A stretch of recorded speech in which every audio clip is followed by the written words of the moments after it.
ABC agro classes Udaipur के ई platform पर एक बार फिर से स्वागत है आप सभी विद्यार्थियों का। जब मैंने आपको पिछली कक्षा में बात करी थी कि केमिस्ट्री की जब हम बात करते हैं तो उसका सबसे महत्वपूर्ण टॉपिक होता है वो होता है परमाणु। इसके 2-3 लेक्चर मैंने पहले से ही वीडियो पे यूट्यूब पे अपलोड कर दिए हैं, आप देख सकते हैं। आज हम एक नया टॉपिक लेते हैं जो है परमाणु का ही भाग, लेकिन उसमें से एग्जाम में क्वेश्चन बनते हैं। उसको कहा जाता है ऑफ-बाउ सिद्धांत। तो आज हम जो बात करेंगे वो एक बहुत महत्वपूर्ण टॉपिक है परमाणु का, जिसे कहा जाता है ऑफ-बाउ सिद्धांत। चलिए हम इसी के बारे में पूरी बात करते हैं।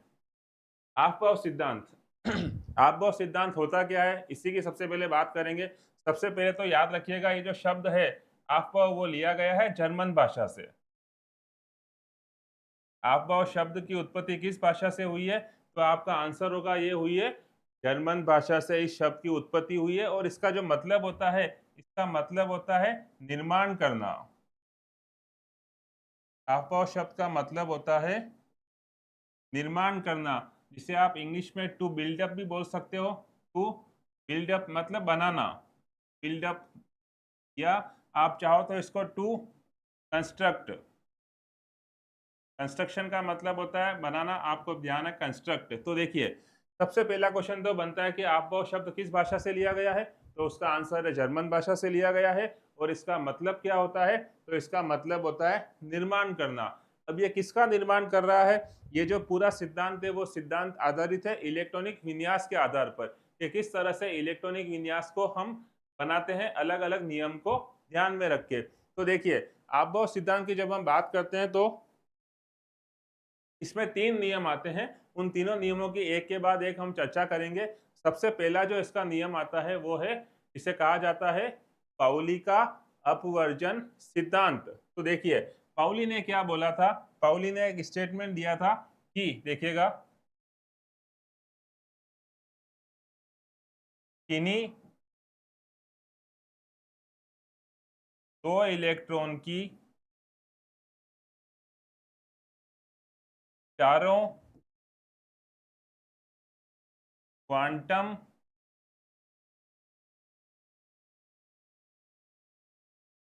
संख्याओं का मान कभी भी समान नहीं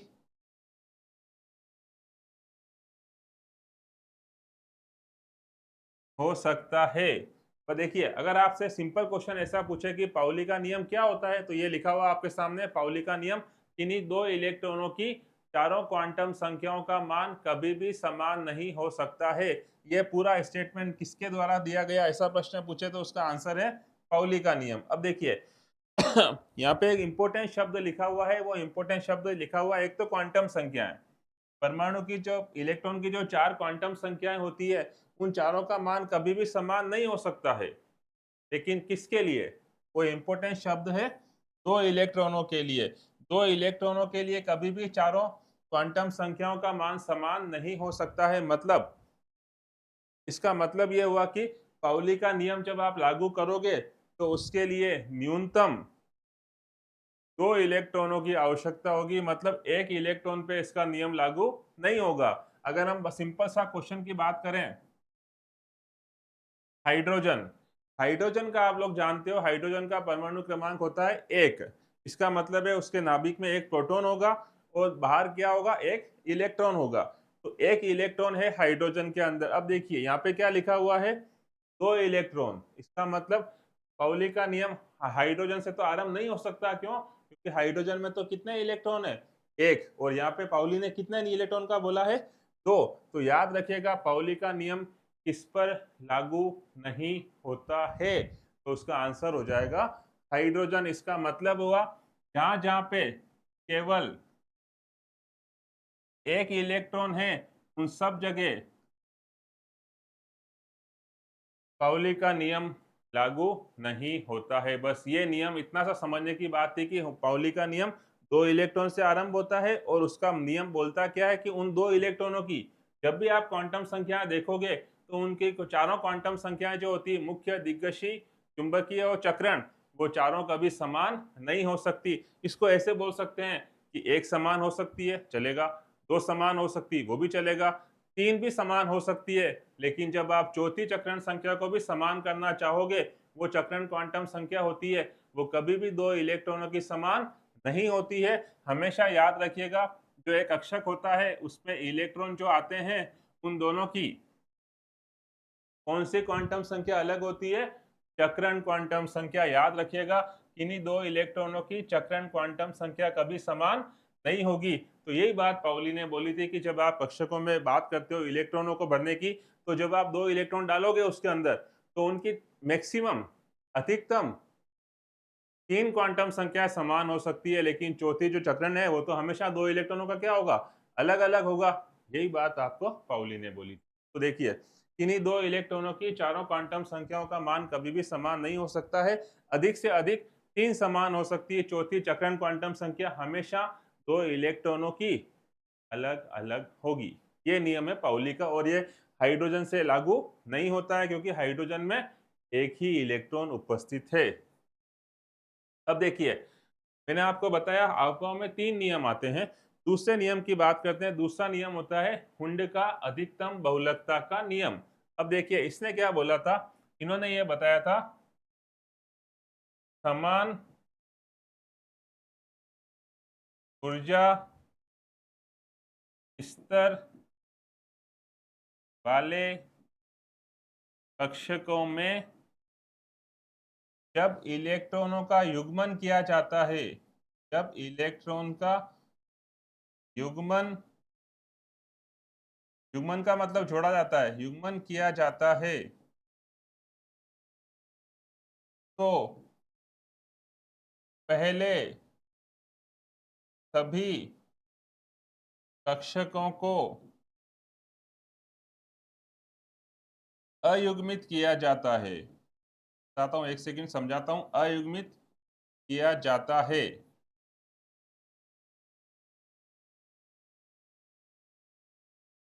उसके बाद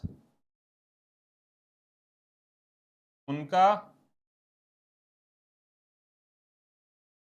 युग्मन किया जाता है, उनका युग्मन किया जाता है।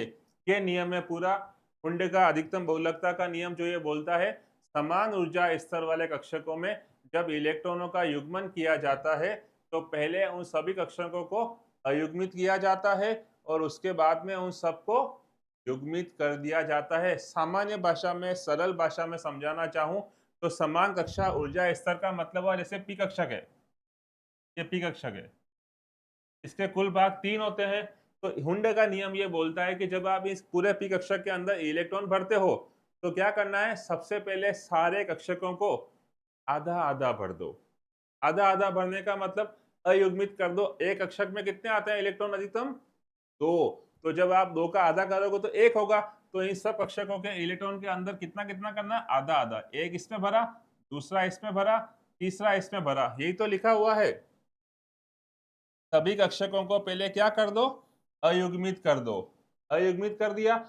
अयुग्मित का मतलब सब में एक एक भर दिया। उसके बाद में क्या लिखा हुआ है? उसके बाद में लिखा हुआ है कि उसके बाद में उन कक्षकों का क्या किया जाता है? युग्मन किया जाता है। युग्मन का मतलब उनको जोड़ा जाता है। तो जब आपने 3 कक्षक अलग अलग भर दिए, उसके बाद में ये आएगा चौथा, ये आएगा पांचवा और ये आएगा छठा। तो पहले आपने ग्रीन ग्रीन जो लिख रखे हैं वो पहले आपने क्या किया था? अयुग्मित किया था। उसके बाद ये रेड इलेक्ट्रॉन नए आए, तो उससे क्या हो गया? कक्षकों का युग्मन हो गया। ये चीज है हुंड के नियम की, कि समान समान ऊर्जा स्तर वाले कक्षकों में जब इलेक्ट्रॉनों का युग्मन किया जाता है, तो इलेक्ट्रॉनों को भरा जाता है, तो पहले उनको आधा आधा भर दीजिए, उसके बाद में उनको पूरा भर दीजिए। इस तरह से हम हुंड के नियम की बात कर सकते हैं। अब देखिए, हुंड का नियम में इंपॉर्टेंट शब्द आता है वो सबसे पहला वाला। क्या लिख रखा है इसमें सबसे पहले?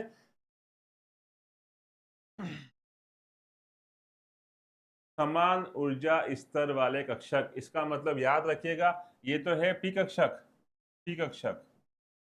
सेम ऐसा कक्षक एक और होता है जो आप जानते हैं, इसको बोलते हैं डी कक्षक। डी के कितने भाग होते हैं? 5। और तीसरा कक्षक एक और होता है जिसके भाग होते हैं 7। 7 एफ कक्षक, इसको बोलते हैं एफ कक्षक, इसको बोलते हैं डी कक्षक।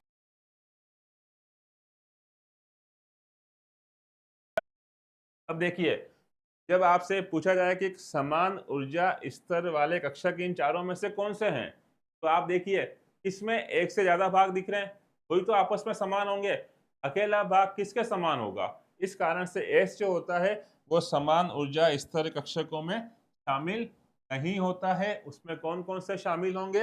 एक तो पी कक्षक, एक डी कक्षक और एक एफ कक्षक। तो इसका मतलब हम इसे निकाल सकते हैं कि हुंड का नियम समान ऊर्जा स्तर कक्षकों की बात करता है। इसका मतलब वो किस पर लागू नहीं होगा? एस पर लागू नहीं होता है। ये आप याद रखिएगा। हुंड का नियम कहाँ पे लागू नहीं होता है? एस पे नहीं होगा, क्योंकि वो समान ऊर्जा स्तर वाला कक्षक नहीं है। कौन कौन है?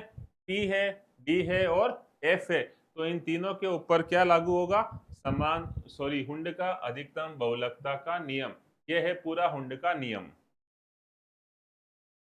अब देखिए, जब हम हुंड के नियम की बात करते हैं तो याद रखिएगा, जब हम कक्षक भर रहे हैं, जैसे सपोज ये पी कक्षक है, ये 3 भाग होते हैं। ये डी कक्षक है, ये 5 भाग होते हैं। जब आप इन कक्षकों में इलेक्ट्रॉन भर रहे हो, तो अभी आपने जो नियम बताया था उसके हिसाब से आप क्या करोगे? क्या करेंगे? हाँ, सबको आधा आधा भरेंगे। तो देखिए, ये 1 भरा, ये 2 भरा और ये 3 भरे, ये हो गया आधे आधे अक्षक। इनको क्या बोलेंगे? आधे भरे हुए को बोलते हैं अर्धपूरित। ठीक है। अच्छा, फिर उन्होंने ने क्या बोला कि जब आप इन सबको आधा आधा भर देते हो, उसके बाद में इनको क्या कर दो? युग्मित कर दो, पूरा पूरा भर दो। तो देखिए, फिर ये चौथा, ये पांचवा और ये छठा। यहां तक बात समझ? तो ये कौन सा कक्षक हो गया? पूरित। तो याद रखिए, जब इसको आधा भरा गया था तो उसमें 3 इलेक्ट्रॉन थे। जब पूरा भरा तो इसमें कितने हो गए? 6 इलेक्ट्रॉन। सेम जब आप डी की बात करते हो, 1 2 3 4 ये 5, इसको बोलेंगे अर्धपूरित, आधे भरे हुए। सबके अंदर एक एक इलेक्ट्रॉन पूरा भर गया। उसके बाद में आप इसको क्या करोगे? युग्मित करोगे, 3 4 5। तो डी कक्षक के अंदर अधिकतम कितने हो गए? 10। पी में कितने हो गए अधिकतम? 6। तो याद रखिए, अर्धपूरित की बात करें तो अर्धपूरित कितना हो गया? P3। पूरित कितना हो गया? P6। सेम अगर डी की बात करो तो डी में आधा कितना हो गया? D5। क्योंकि डी के कुल भाग 5 होते हैं, अधिकतम 10 आ सकते हैं, तो आधा कितना हो गया? 5। और डी का फुल कितना हो गया? डी का 10। सेम अगर आप एफ की बात करो तो एफ के कुल भाग 7 होते हैं। आपको बताया था अभी, एफ के कुल भाग कितने होते हैं? 7। 7। तो एफ के आधे कितना होगा? F7। और एफ का पूरा कितना हो जाएगा? F14। ये 3 चीजें आपको याद रखनी थी। इन तीनों को बोलते हैं अर्धपूरित और इन तीनों को बोलते हैं पूरित कक्षक। तो याद रखिएगा, जब कक्षकों के स्थायित्व का क्रम पूछें तो आप याद रखिए कि जिसमें कक्षक में इलेक्ट्रॉन पूरे भरे हुए हैं वो सबसे ज्यादा स्थायी होता है। तो इन दोनों में से अगर आपसे पूछे कि कौन ज्यादा स्थायी है, तो उसका आंसर है पूरित। प्रश्न कैसे आएगा? देखिए, P2, P3 और P6 के स्थायित्व का क्रम क्या होगा? स्थायित्व का क्रम क्या होगा? ये क्वेश्चन है आपके सामने। ठीक है। P3, P किस कैटेगरी में गया? अर्धपूरित। P6 किस कैटेगरी में गया? पूरित। तो देखिए, याद ये रखना है आपको, अर्धपूरित कौन कौन से हैं और पूरित कौन कौन से हैं। इसके अलावा कोई सा भी कक्षक मिलता है, जैसे यहाँ पे P2 है, तो इसको कहा जाएगा अपूर्ण। P2 का मतलब ये होता है, ये देखिए, ये 1 ये 2, ये कहाँ पूरा भरा हुआ है ना, आधा भरा हुआ है, तो इसे क्या कहा जाएगा? अपूर्ण। तो याद रखिएगा, जब भी सीक्वेंस पूछे तो उनकी सीक्वेंस इसी तरह से होगी। सबसे कम स्थायी होता है अपूर्ण, उससे ज्यादा स्थायी होता है अर्धपूर्ण और उससे ज्यादा स्थायी होता है पूरी कक्षक। इस तरह से क्वेश्चन कोई सा भी आए तो आप कर सकते हो। सपोज क्वेश्चन आपको ये पूछा एफ के ऊपर बात करें, क्वेश्चन अगर आपको ऐसा पूछा F5, F7 और F14, तो वो की वही बात। F7 किस कैटेगरी में गया? अर्धपूरित। F14 किस कैटेगरी में गया? पूरित। और इसके अलावा कोई सा भी लिखा हुआ है तो वो सब किस कैटेगरी में जाएगा? अपूर्ण। तो इनका सीक्वेंस भी वही हो जाएगा। F5 से ज्यादा अधिक स्थायी होगा F7 और F7 से अधिक स्थायी होगा F14। इस तरह से एग्जाम में प्रश्न आता है अर्धपूरित और पूरित कक्षकों के स्थायित्व के ऊपर। उम्मीद करता हूं कि आपको ये समझ में आया होगा। अब देखिए नेक्स्ट बात करते हैं। एक नया नियम आता है, उसे बोलते हैं N+L का नियम। N का मतलब क्या होता है आप जानते हैं? N को बोलते हैं मुख्य क्वांटम संख्या,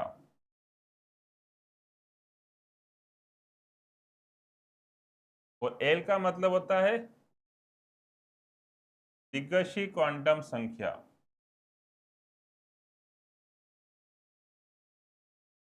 ये नियम क्या बोलता है फिर? N+L नियम जो होता है वो मेन मुख्य रूप से बनाया गया है इलेक्ट्रॉनिक विन्यास के लिए।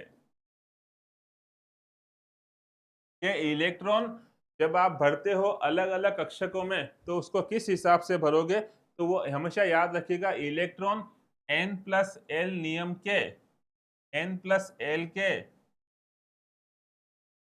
बढ़ते हुए क्रम में भरे जाते हैं। ये नियम है। N+L के मान जैसे जैसे बढ़ते जाएंगे उसी हिसाब से आप उन कक्षकों में इलेक्ट्रॉन बढ़ते जाओगे। मतलब ये हुआ कि जिसमें N+L का मान सबसे कम है इलेक्ट्रॉन पहले वहां जाएगा।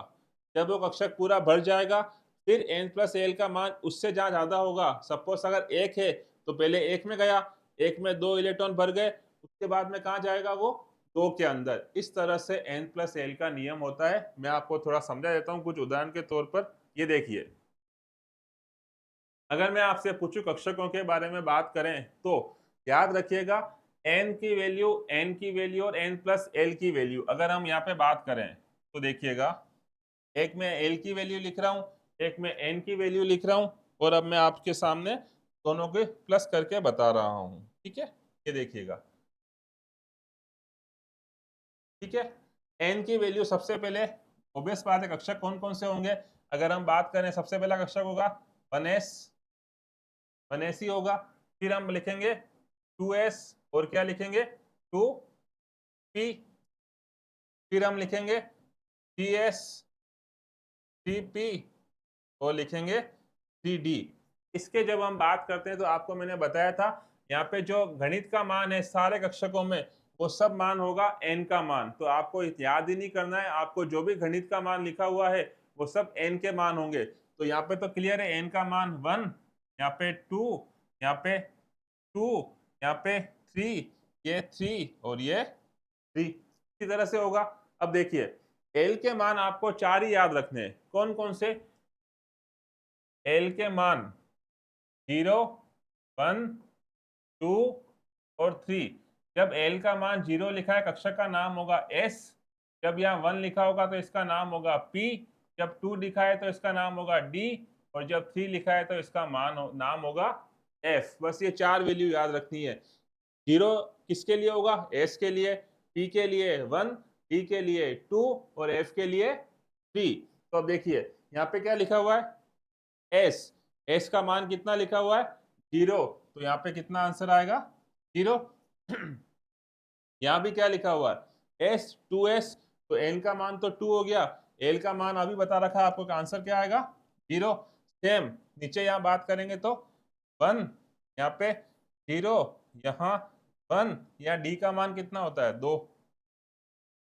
अब आपको सिंपल क्या करना है? ढूंढना है। 1 और 0 कितना होता है? 1। 2 और 0 कितना होता है? 2।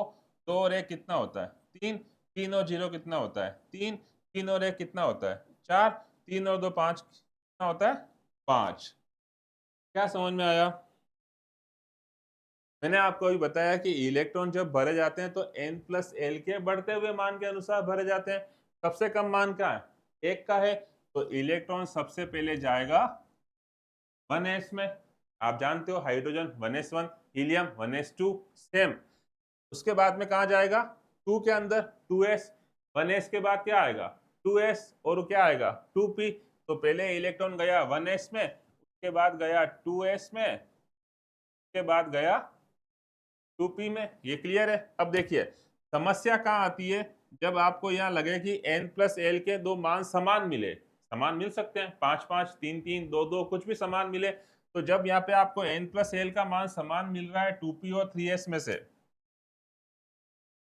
तब ये कहा गया कि अगर किसी कक्षकों के n प्लस एल के मान समान मिलते हैं तो इलेक्ट्रॉन पहले वहां जाएगा जहां पर n का मान कम होगा। तो देखिए 2p और 3s में से n का मान कम कहां पर है 2p का, तो इलेक्ट्रॉन पहले कहां जाएगा 2p में। तो 2p के बाद इलेक्ट्रॉन कहां जाएगा 3s में, क्योंकि उसका भी मान 3 है, फिर 4 और फिर 5। अब देखिए इस तरह से इलेक्ट्रॉन हमेशा n प्लस एल के बढ़ते हुए मान के अनुसार भरे जाते हैं। अब क्वेश्चन लिखा हुआ है 4f 5d और 6p में इलेक्ट्रॉन भरने का क्रम क्या होगा। अगर आपसे ऐसा पूछें कि 4f 5d में इलेक्ट्रॉन भरने का क्रम क्या होगा, तो बताइए इसका आंसर क्या आएगा।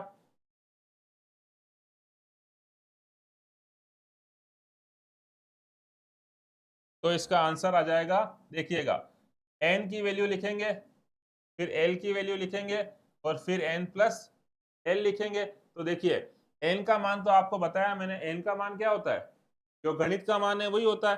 तो गणित का मान यहाँ पे क्या लिखा हुआ है 4, यहाँ पे क्या लिखा हुआ है 5 और यहाँ पे क्या लिखा हुआ है 6 सेम। अब l का मान तो आप जानते हो, अभी बताया मैंने आपको, l का मान क्या बताया था, ये रहा l का मान, s के लिए 0, t के लिए 1, t के लिए 2, f के लिए 3, सेम वही बात। तो यहाँ पे f देखती है l का मान क्या हो जाएगा 3, t देखती है l का मान क्या हो जाएगा 2, p देखती है l का मान क्या हो जाएगा 1। तो जोड़ना है आपको, 4 और 3 7, 5 और 2 7, 6 और 1 7। अब देखिए मैंने अभी बताया था आपको कि जब n प्लस एल का मान हमेशा समान होता है, उस कंडीशन में, उस स्थिति में इलेक्ट्रॉन पहले कहाँ जाएगा, जहां पर n का मान कम होगा। तो याद रखिएगा इलेक्ट्रॉन पहले 4f में जाएगा, फिर 5d में जाएगा, फिर 6p में जाएगा। तो इसका आंसर हो जाएगा इलेक्ट्रॉन गया पहले 4f में, उसके बाद गया 5d में और उसके बाद गया 6p में। ये इनका सीक्वेंस रहेगा इलेक्ट्रॉन भरने का। यहां तक बात समझ में आई आपको, क्लियर हुआ, आई बात समझ में। 4f 5d और 6p में अगर इलेक्ट्रॉन भरने हो तो किस तरह से जाएंगे, इस तरह से जाएंगे, क्लियर। अब देखिए इंपोर्टेंट 3 क्वेश्चन आते हैं, वो लिखा हुआ है मैंने आपके सामने कि हमने जो पाउली के नियम की बात करी थी कि पाउली का नियम कहाँ से आरंभ होता है, और हमने तब बताया था कि एक इलेक्ट्रॉन पे लागू नहीं होता है। तो हाइड्रोजन के जस्ट बाद में क्या आता है हीलियम। हीलियम में कितने इलेक्ट्रॉन होते हैं, तो उसका विन्यास क्या होता है 1H1 हाइड्रोजन, उसके बाद आता है 2 हीलियम। आप पता है, आपको पता है हीलियम के इतना कितने इलेक्ट्रॉन होते हैं 2। तो याद रखिएगा पाउली का नियम जो होता है वो आरंभ कहाँ से होता है, हीलियम से आरंभ होता है, ठीक है। अब देखिए हुंड का नियम कहाँ से आरंभ होता है। हुंड के नियम की जब हमने बात करी तो हमको बताया था वो लागू एस पर नहीं होता है, वो कहाँ से लागू होता है पी से। तो पी की जब हम बात करते हैं तो पी के 3 भाग होते हैं। जब आपने यहाँ इलेक्ट्रॉन भरा तो आपने किसी नियम को ध्यान में नहीं रखा, क्योंकि इलेक्ट्रॉन तो यही आएगा, खाली जगह पड़ी थी। लेकिन जब आप दूसरा इलेक्ट्रॉन भरने यहाँ जाते हो तो वो यहाँ नहीं आएगा, वो कहाँ जाएगा कि आगे वाले कक्षक में। क्यों, क्योंकि हुंड ने बोला था। तो इलेक्ट्रॉन कहाँ आएगा यहाँ पे, ये नंबर होता है 6। 6 नंबर किसका होता है, परमाणु क्रमांक की जब हम बात करें, hydrogen, helium, lithium, beryllium, boron और 5 छठा आता है कार्बन। तो याद रखिएगा हुंड का नियम कहाँ से आरंभ हुआ, कार्बन से, ये आप याद रखिएगा। और कक्षकों के स्थायित्व का क्रम तो मैंने आपको बता दिया। सबसे पहले होगा अपूर्ण कक्षक, उसके बाद होगा अर्धपूर्ण कक्षक और उसके बाद होगा पूर्ण कक्षक। तो इस तरह से आपको इस पाउली के नियम के सारे इंपॉर्टेंट क्वेश्चन और सारे कंसेप्ट मैंने समझा दिए। उम्मीद करता हूँ कि आपको ये टॉपिक बहुत अच्छे से समझ में आया होगा। साथ ही साथ मैं आपको बता दूँ कि हमारे जेट सीयूटी के ऑफलाइन और ऑनलाइन क्रैश कोर्स के बैच आज से आरंभ हो गए हैं। तो जिस भी विद्यार्थी को इसमें रजिस्ट्रेशन कराना हो, वो संस्थान पर संपर्क कर सकता है। ये बैच हमारे ऑफलाइन और ऑनलाइन दोनों मोड पर उपलब्ध रहेंगे। बहुत बहुत धन्यवाद आपका।